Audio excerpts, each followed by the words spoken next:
Prince wasn't just a musician, he was a revolution wrapped in purple velvet. His talent lit up huge concert halls, his mystery drew millions of people closer, and his honest words often cut sharper than his guitar playing. He could praise other talented people with amazing kindness, but when he turned that look into dislike, the pain was unforgettable. He once said one band's cover of his music was unnecessary and had no soul. He refused to accept gift CDs from another group, leaving their lead singer shocked. These fights weren't just simple disagreements, they were battles that showed a side of Prince many fans never knew existed. The genius behind the Purple Curtain, Prince Rogers Nelson, was a revolution wrapped in velvet and funk. From the moment he walked onto the stage, the world knew they were seeing something they had never seen before. He was fearless, unapologetic, and brutally honest, sometimes to the point of shocking people around him. This honesty showed up in his music, his interviews, and even his private conversations. And while millions worshipped his genius, there were times when his words cut deep and certain bands found themselves on the receiving end of his dislike. Prince's career was the stuff of legend. Over 4 decades, he released 40 studio albums that bent genres and blurred every musical boundary you could imagine. He sold more than 100 million records, a shocking achievement for an artist who so often worked against what was popular. 7 Grammy Awards, a Golden Globe, and even an Academy Award decorated his shelf. But what mattered most to him was not recognition, it was freedom. That hunger for freedom reached a peak in the mid-1990s, when Prince waged war against the very record label that had made him a global superstar. In defiance of Warner Brothers, he changed his name to a symbol that couldn't be pronounced, couldn't be marketed, and yet was unforgettable. To fans, it looked weird, but to Prince, it was a declaration of independence, a refusal to be owned or defined by corporate hands. Of course, the mythology of Prince wasn't built on his music alone. His 1984 masterpiece, Purple Rain, made him an icon beyond sound, a film and album so huge that he became the first artist since the Beatles to have a #1 album,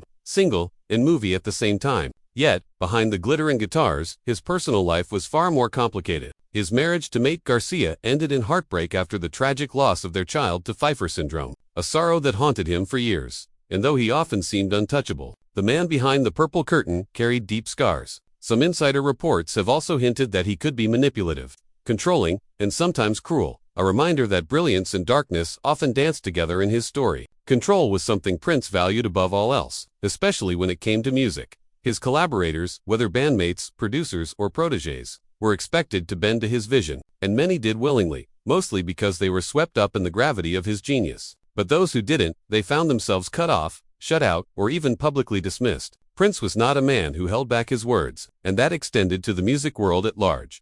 Prince was never shy about showing admiration, but he was even bolder when it came to showing dislike. Certain bands landed squarely on his bad side. Some were legends, some were global icons, but to Prince, they symbolized everything he spent his career fighting against. The first band on that list is perhaps the most surprising of all, a group that defined rock and roll swagger, dominated arenas, and embodied excess in every sense. And yet, Prince saw through it all, and his reaction to them was as blunt as it was unforgettable. The Rolling Stones. By the early 1980s, the Rolling Stones were more than just a band. They were an institution. Their music had defined generations. Their swagger had become the blueprint for rockstardom, and their live shows were legendary. For a young Prince, still making his way into the wider spotlight, sharing the stage with them should have been a dream come true. Instead, it became one of the most painful experiences of his career. In 1981, Prince was chosen to open for the Stones at the Los Angeles Coliseum, a stadium packed with more than 90,000 fans. He arrived on stage, dressed as only Prince could, with thigh-high boots, black bikini briefs, and a see-through jacket that left little to the imagination. His look was daring, unapologetic, and completely true to who he was as an artist. But the crowd wasn't ready for him. As soon as he launched into his set, the energy in the stadium shifted. What should have been cheers turned into fans booed loudly, drowning out the music. In fact, some threw bottles and food toward the stage. Reports later surfaced that racial slurs were shouted from the stands. Within minutes, the young performer, who had entered with fearless confidence, was forced to leave the stage in tears. His confidence shaken. The humiliation didn't stop there. Keith Richards, the Stones guitarist, took aim at Prince in the press. He dismissed the young artist as overrated and accused him of manipulating the music business. Prince prided himself on originality and artistic purity, and this insult was both personal and professional. But he wasn't one to bite his tongue. And so, in retaliation, Prince lashed back at the Stones fanbase, describing them as tasteless in music. The exchange created a rift that lingered for years, but not everyone in the Stones camp shared Richards' hostility. Mick Jagger praised Prince's boldness, and drummer Charlie Watts acknowledged his extraordinary talent. Decades later, when Prince passed away in 2016, Richard softened his words, offering respect to his unique talent. But it wasn't just another gig gone wrong in Prince's career. It was a moment that crystallized his mistrust of the rock establishment. The Stones represented an old guard that dismissed what they didn't understand. A world where race, image, and gender still determined who got respect on stage. Prince never forgave them for that night. The Stones may have been legends, but to Prince they were also a reminder of how easily brilliance could be mocked by those unwilling to embrace change. And once someone had made their way onto Prince's bad side, there was rarely any path back. Maroon 5. By the time Maroon 5 rose to international stardom in the mid-2000s, Prince had already cemented himself as one of the most daring innovators in music history. He had revolutionized the sound of the 80s, redefined what it meant to be a performer, and fought bitter battles to keep control of his art. Maroon 5, meanwhile, came onto the scene with a polished pop-rock formula of radio-friendly choruses, glossy production, and Adam Levine's high-aching falsetto at the center of it all. Their songs dominated the airwaves and made them a household name. But in Prince's eyes, popularity and artistry were not the same thing. The tension between them didn't come from a backstage encounter or a messy personal feud. It came from something Prince valued more than almost anything else: originality. In 2012, Maroon 5 released their album Overexposed, a project packed with pop anthems designed for mass appeal. Tucked into the track list was their version of Prince's iconic hit, Kiss.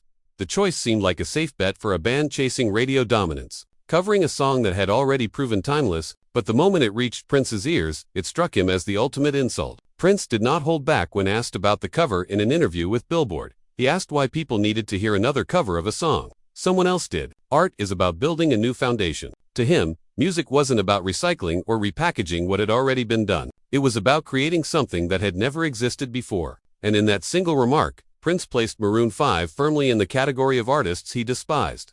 Those who thrived on imitation rather than innovation. The issue went beyond just one song. Prince had always been fiercely protective of his catalog, often pulling his music from streaming services, battling with labels, and refusing to license his hits for commercials. He believed songs were living pieces of art, not disposable products to be rebranded for quick profit. Maroon 5's decision to take a track as personal and groundbreaking as Kiss, a song that had once defined his own rebellion against industry norms and flattened it into mainstream pop, represented everything he fought against. Prince's criticism hit with the sharpness of a blade. It wasn't just disapproval of a cover version. It was a condemnation of a culture he saw creeping into modern music, where commercial success mattered more than vision. An artist leaned on nostalgia instead of daring to carve out something new. In Prince's world, a cover could only work if it transformed the original into something unrecognizable, a radical reinterpretation that added meaning. To him, Maroon 5's version was little more than copying. The band never publicly responded, and perhaps wisely so. Levine and his bandmates carried on with their career largely unaffected, releasing more chart-topping singles and securing a long-term place in pop culture. But within Prince's orbit, the damage was done. Even years later, discussion threads and forums still flare up with debate about the cover with hardcore Prince followers dismissing it as soulless or karaoke with a budget. The cover may not have ended Maroon 5's career or slowed their momentum, but it cemented their place in Prince's quiet blacklist of bands he despised. 2. They represented everything wrong with the music industry's obsession with safety and predictability. His dismissal was philosophical, a reminder that in his eyes, the greatest crime in music wasn't failure. It was